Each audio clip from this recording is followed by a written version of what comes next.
Guys আমি গিয়েছিলাম হালকা করে শপিং করতে, আর বিয়ে টেনশন করতে করতে শালা এতটাই মোটা হয়ে গেছি। ছি একটা প্যান্টও কোমরে হচ্ছে না।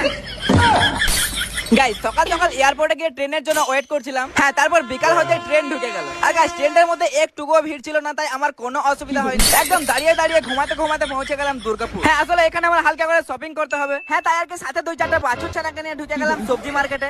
আর এখানে ছিল অনেক রকমের প্যান্ট জামা জাঙ্গিয়া, সবই ছিল। তো 2-3 দিন বাছাবাছি করার পর একটা টি শার্ট নিয়ে ঢুকে গেলাম বাথরুম ট্রায়াল রুমে। হ্যাঁ, তো এটা পরে তোমাদের কাছে কেমন লাগে জানি না, বাট আমার কাছে তো আমার মতোই লাগে। আর গাইস এখানে যেগুলো পছন্দ হচ্ছিল সেগুলো সবই বড় বড় সাইজের, আর আমি যেহেতু হালকা করে ছোট্ট পারা, তাও ভাবলাম একবার পরে দেখি কেমন লাগছে। হ্যাঁ হ্যাঁ, দেখি।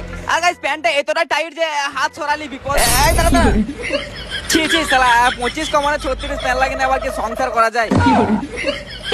গাইস তারপর চলে এলাম একদম বাচ্চাদের কালেকশন দেখতে। না মানলাম আমার কোনো ছোট বাচ্চা নাই, তবে দোয়া করার জন্য খুব তাড়াতাড়ি 10-12টা বাচ্চার বাবা হতে পারি। হ্যাঁ, তারপরে ভাবলাম যে আমার বইয়ের জন্য কিছু জিনিস নেওয়া যাক। হ্যাঁ, এখন থাক পরে নিয়ে যাবো, কারণ এখন তো আমার কোনো বই নাই। আর গাইস শপিং শেষ করে বাইরে চলে এসেছিলাম আখের জুস খেতে। আর কাকার কষ্ট দেখে ভাবলাম আমিও একটু হ্যান্ডেলটা ঘুরিয়ে দিই।